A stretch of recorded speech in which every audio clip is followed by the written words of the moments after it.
Hi hello నమస్తే welcome to ABN Andhra Jyothi. నేను మీ శ్రావణి. రీసెంట్గా ఏసీ కంప్రెసర్ పేలిపోయి 17 మందితో సేమ్ ఫ్యామిలీ నుండి చిన్న పిల్లలు కూడా ఉన్నారు.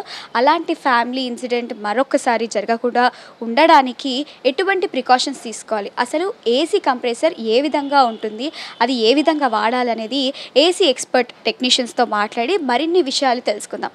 నమస్తే అండి, చెప్పండి అసలు ఏసీ ఎలా వాడాలి, అంటే సమ్మర్ టైంలో ఎటువంటి ప్రికాషన్స్ తీసుకోవాలి అనేది మీరు మాతో చెప్తారా? మేడం, యాక్చువల్గా కస్టమర్స్ మా దగ్గరికి వచ్చినప్పుడు మేము కస్టమర్కి పర్టికులర్గా కంప్లీట్ డీటెయిల్స్ తీసుకొని మేము సేల్స్ చేయడం జరుగుతుంది. ఫస్ట్ ఆఫ్ ఆల్ వచ్చేసి కస్టమర్ వచ్చాక మేము వాళ్ళ ప్లేస్మెంట్, అంటే రూమ్ ప్లేస్మెంట్ ఎంత ఉంది, first floor second floors wise అడగడం జరుగుతుంది. అలా ఎందుకు అడుగుతాము అంటే మనకి ఫ్లోర్స్ వైజ్గా పెరిగే కొద్దీ మనకి ఏంటంటే టెంపరేచర్ అనేది ఎక్స్ట్రా పెరుగుతుంది కదా. అప్పుడు ఏంటంటే మనకి దీనికి కావాల్సిన టెంపరేచర్ కంటే అది ఎక్కువ ఉంది అనుకోండి, అప్పుడు కూలింగ్ అనేది మనకి తగ్గుతుంది.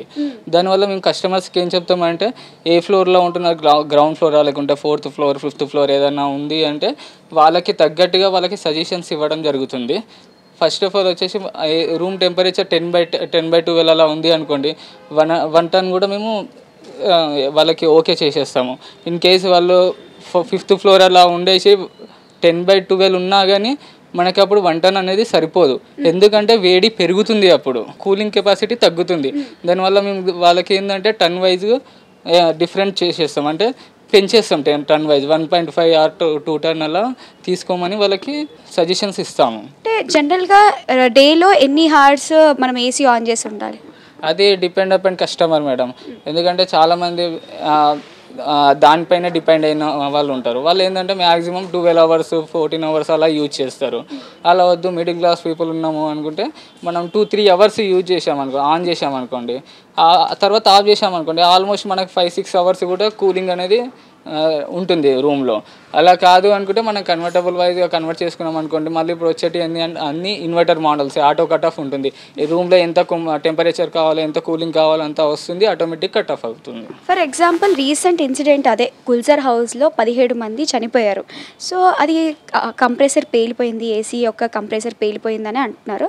దాన్ని ఏ విధంగా చూడొచ్చు, అది నిజంగా ఏమై ఉండొచ్చు మీ అజ్యూమ్ చేసుకుంటే? అవును మేడం, అది దారుణమైన పరిస్థితి. గుల్జర్ హౌస్లో 17 members చనిపోవడం అంటే మామూలు విషయం కాదు. దానికి రీజన్స్ ఏంటి అంటే మనకి ఏసీ పేలడానికి చాలా రీజన్స్ ఉంటాయి. ఈ రీజన్ ఆ రీజన్ అని చెప్పలేము. నేను 2-3 points చెప్పగలుగుతాను. అది ఏంటి అంటే మనకి ఏసీ కండెన్సర్ ఉంటుంది కదా, దానికి కావాల్సిన హీటింగ్ కెపాసిటీ కంటే ఎక్కువ దానికి తగిలింది అనుకోండి, అప్పుడు ఏంటంటే అది బ్లాస్ట్ అయ్యే ఛాన్సెస్ ఉంటాయి. అలాంటప్పుడు మనం ఏం చేయాలి, బయట అవుట్డోర్ అని యూనిట్ పెడతాం కదా, అప్పుడు ఏం చేయాలంటే అవుట్డోర్ యూనిట్కి కొంచెం నీడ తగిలేలాగా అలా చేయాలి. అలా చేసామనుకోండి కొంచెం మళ్ళీ ఎయిర్ త్రో కూడా తగలాలి.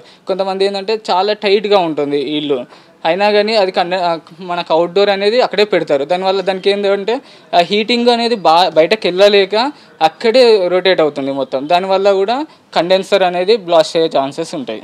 ఎటువంటి ప్రికాషన్స్ తీసుకోవాలి, ఇలాంటి ఇన్సిడెంట్ మరోసారి వినకుండా ఉండడానికి మనం ఎటువంటి జాగ్రత్తలు పాటిస్తుంటే ఇలాంటి ఇన్సిడెంట్స్ తప్పుతుంటాయి?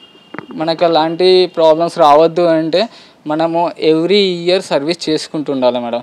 ఇంకోటి ఏంటి అంటే మనకి ఎలా తెలుస్తుంది సర్వీస్ అంటే మ్యాక్సిమం చాలా మట్టుకు అన్ని మోడల్స్లలో మనకి ఇండికేటర్స్ వస్తాయి, లైట్ ఇండికేషన్స్.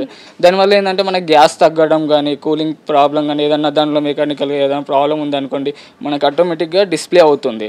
ఒకవేళ అలా కాకపోయినప్పటికీ మనకు కూలింగ్ కెపాసిటీ తగ్గింది అని మనకు అనిపించినప్పటికీ మనం సర్వీస్కి అపాయింట్మెంట్ తీసుకోవడం బెటర్ మేడం. ఇకపోతే నెక్స్ట్ వచ్చేది వర్షాకాలం, మాన్సూన్, ఇంకా ఫుల్గా రెయినీ సీజన్ అనేది స్టార్ట్ అయిపోతుంటుంది. సో అలాంటి టైంలో ఆఫీస్ అవర్స్లో కానీ ప్రతి చోట ఏసీ కంపల్సరీ అయిపోయింది. సో ఆ లిమిట్ ఎంతవరకు పెట్టుకోవాలి అండ్ వాళ్ళు కూడా ఎటువంటి జాగ్రత్తలు తీసుకోవాలి? మనము ఈ రైనింగ్ సీజన్లో అంటే ఈ ఆఫీస్లో జాబ్స్ చేసే వాళ్ళు పెద్ద జాబర్స్ ఉంటారు కదా, వాళ్ళకి ఆల్రెడీ ఆటోమేటిక్గా వాళ్ళు అలవాటు అయ్యే ఉంటారు. దానికి వాళ్ళ ఇంటికి వచ్చాక మనకి ఏంటంటే కన్వర్టబుల్ మోడల్గా ఇన్వర్టర్ మోడల్ సెలెక్ట్ చేసుకున్నారు అనుకోండి, ఆటో కట్ ఆఫ్ ఉంటుంది కాబట్టి సో ప్రాబ్లం లేదు దానికి. ఆఫీస్లో అంటే డిపెండ్ అపాన్ దానిలో జాబ్స్ చేసే స్ట్రెంత్ అలా ఉన్నారనుకోండి మేడం, మనము 20 పెట్టుకున్నా 18 పెట్టుకున్నా సరిపోద్ది కూలింగ్ కెపాసిటీ. అంటే దానికి మనకి కూలింగ్ యొక్క టెంపరేచర్ మీద డిపెండ్ అయ్యి అయితే ఏముండదు. ఏముండదు. ఓకే, కానీ ఇయర్కి లేదా మంత్లీ ఒక చెకప్ లాంటిది ఒక ఎక్స్పర్ట్ తోని చెక్ చేసుకుంటే బెటర్ సైడ్ ఉంటుంది అని అంటారా? ఉంటుంది మేడం. ఇప్పుడు ఏంది అంటే ఇలాంటి ప్రాబ్లమ్స్ వస్తాయనే ముందు జాగ్రత్తగా అన్ని కంపెనీస్ ఏం ఆలోచిస్తున్నారు అంటే వ్యారంటీస్ ఎక్స్టెండ్ చేశారు. మామూలుగా నార్మల్గా 1 year ఉంటుంది, కంప్రెసర్ 10 years ఉంటుంది. కానీ ఈ ఇయర్ 2025 year వచ్చేసి మనకి ఏంటంటే 5 years మ్యాక్సిమం అన్ని కంపెనీలో కూడా 5 years ఫుల్ వ్యారంటీ చేశారు with free service. So problem లేదు. మనం ఇయర్లీ 2 times 3 times అలా టెక్నీషియన్స్కి విజిట్ అయ్యామనుకోండి, వాళ్ళు వచ్చి చూసి వెళ్తారు. నో కాస్ట్, చార్జెస్ ఏం తీసుకోరు, ఫ్రీ అని వచ్చి చెకప్ చేస్తారు. ఏమైనా ప్రాబ్లం ఉన్నా కానీ వాళ్ళు సాల్వ్ చేసి వెళ్తారు. ఎవ్రీ ఇయర్ మనం అలా సర్వీస్ చేసుకోవడం చాలా బెటర్ మేడం. ఇలాంటి ప్రాబ్లమ్స్కి ఎదురయ్యే ఛాన్సెస్ ఉండవు. ఓకే, సో చూసారు కదా, మనం ఎక్సీ టెక్నీషియన్తో అయితే మాట్లాడడం అయితే జరిగింది. సో ఏసీ యొక్క కంప్రెసర్ని లేదా ఈ టెక్నీషియన్స్ని ఏదైనా కూడా లిమిట్లో మనం వాడుకుంటే సరిపోతుంది. దానివల్ల ఎటువంటివి ఇలాంటి అనర్థాలు జరగకుండా ఉంటాయి.